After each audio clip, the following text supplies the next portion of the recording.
Buen día, esta semana vamos a iniciar la fase 2 y con ella iniciamos el segundo trimestre. En la semana 7 terminamos el primer trimestre y con esta iniciamos el segundo. Esta es la guía de la primera semana. Si se dan cuenta, a la hora que les compartí la guía es diferente a las guías anteriores, a las guías de la fase 1, porque ahora se está iniciando con el libro de Es Lengua, que es parecido, o se puede decir que es como similar al libro de Es Mate. Entonces va encaminado como en ese mismo rumbo, ¿verdad? Y solo que el lenguaje se llama Es Lengua y es un nuevo contenido. Así que por eso es diferente esta vez. Y trae información que ustedes tienen que leer. Por ejemplo, aquí trae un tema, la comunicación verbal y no verbal. Y les trae actividades. Aquí dice actividad en equipo, pero como ustedes no la pueden resolver en equipo, porque están en su casa, lo van a resolver individual. Conversamos sobre algún cuento policial que conozcamos. Recuerden cuando iban a séptimo, octavo grado que veían el cuento, entonces ahí van a recordar algún cuento que hayan leído. Escribimos un mensaje con emoticones en el que comentemos sobre alguna película o serie de televisión policíaca. Practicamos el juego de las emociones. Cada persona expresa una emoción utilizando gestos, ademanes, movimientos corporales. Las actividades que sí se pueden realizar, vaya por ejemplo aquí escribir el mensaje con el emoticón, no lo pueden demostrar que sí lo escribieron. Entonces no es necesario que la realicen. Luego dice leer y resolver. Tienen que leer y luego elaborar un cuadro comparativo entre las características de la comunicación verbal y no verbal, de acuerdo a la experiencia con las primeras actividades realizadas. Aquí les habla sobre una situación comunicativa y está la comunicación verbal y no verbal. La comunicación verbal puede ser oral o puede ser escrita. Comunicación verbal cuando usted está hablando con alguien más y ya sea por teléfono o personalmente, ¿verdad? O a través de un chat. Ahora, hoy en día se puede hacer a través de un chat. Esa es comunicación verbal. La no verbal es la comunicación que se da mediante signos.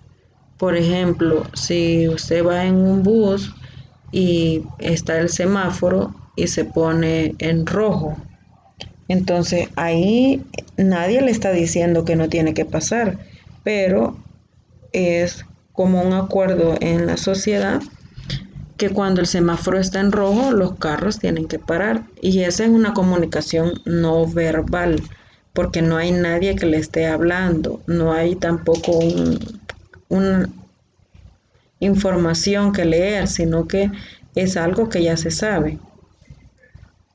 Luego van a leer y van a resolver la siguiente actividad. Después de leer la información, van a dibujar los emoticones que más utilizamos al comunicarnos por redes sociales. Ustedes van a dibujar, ahí sí tienen que dibujar cuáles son los emoticones. Aquí dice emoticonos, pero son los emoticones los que usted utiliza. No voy a dibujar sticker porque hoy en la actualidad utilizamos sticker, pero le pide emoticones.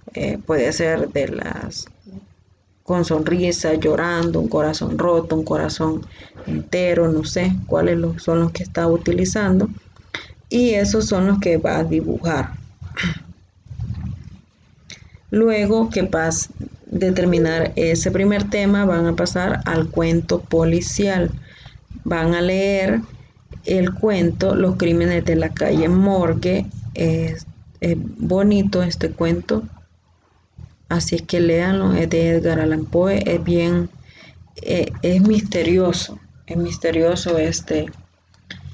este cuento. Y si ustedes quieren leer más cuentos de Edgar Allan Poe, pueden buscar un libro que se llama Narraciones Extraordinarias. y ahí habla de diferentes cuentos. Tiene diferentes cuentos de terror y policíacos. Así que es bonito ese libro, si lo pueden leer, léanlo.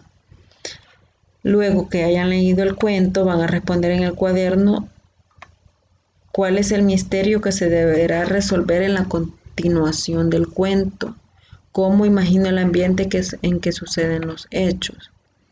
Luego van a leer la información sobre el cuento policíaco. Y aquí les da una información. Después de leer esa información van a responder en el cuaderno qué diferencia al subgénero policial de otros subgéneros literarios. Estas son las cosas que lo diferencian de otros, que siempre un cuento va a tener un enigma, un detective, un ayudante, indicios. Eso es como lo que lo diferencia de otros cuentos, porque solamente el cuento policíaco tiene eso. ¿Cuál es la importancia del personaje detective en este tipo de relatos? Generalmente es el protagonista, dice, quien posee una inteligencia extraordinaria con una capacidad de deducción que sobrepasa el promedio común. Así que esa es el personaje principal, siempre va a ser el detective, siempre va a ser la persona que investiga. Así que esa es la importancia porque es el personaje principal. Luego van a leer la siguiente información y van a responder por qué los indicios y el suspenso son elementos que se complementan en un cuento policial. Aquí dice que los indicios son las pistas y el suspenso es como esa manera de mantener atrapado al lector para resolver los indicios, ¿verdad? El suspenso es a medida se van resolviendo los indicios, entonces va avanzando el suspenso. Les dice, también conocemos algunos personajes de un cuento o película que genera intriga, explícanos. Ustedes van a decir si conocen algún personaje de un cuento o alguna película que hayan visto. Hay un montón de películas que hablan sobre detectives, que hay series también sobre así como cosas policíacas. Entonces ustedes, si han visto alguna, la pueden como explicar.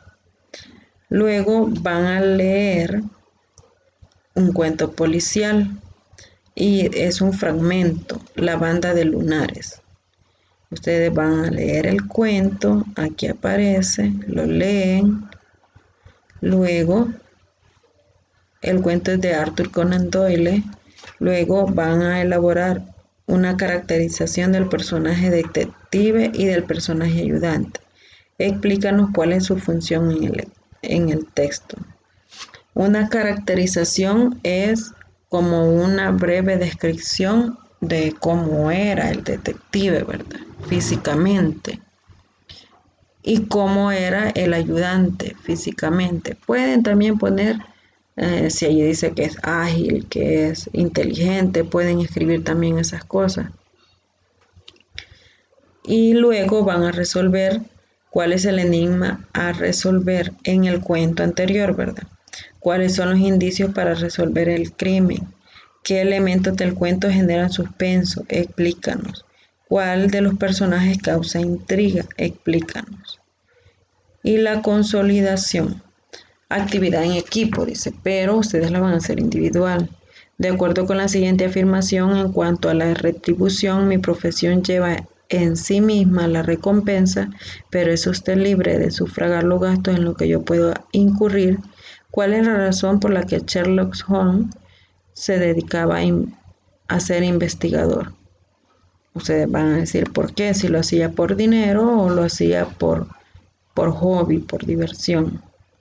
Luego van a leer el siguiente fragmento y van a responder. En el anterior fragmento se esconde la verdad sobre quién asesinó a una de las hermanas e intentó asesinar a la otra. ¿Cuál es? Explícanos si esta es una situación que podría suceder en la vida real. Ustedes van a decir cuál de las situaciones es donde se presenta quien asesinó a una de las hermanas e intentó asesinar a la otra.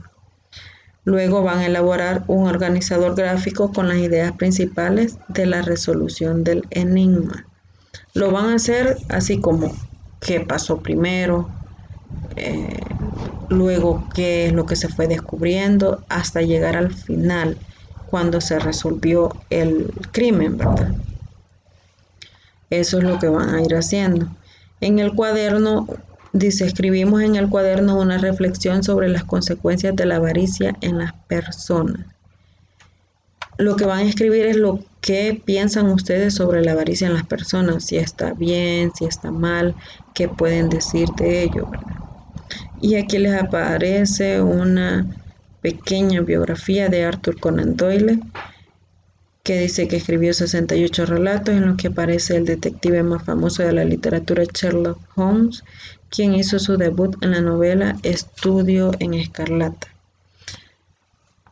Y en eso consiste la guía de esta semana. Está un poquito extensa, no extensa porque trae mucha información, sino que trae muchas actividades.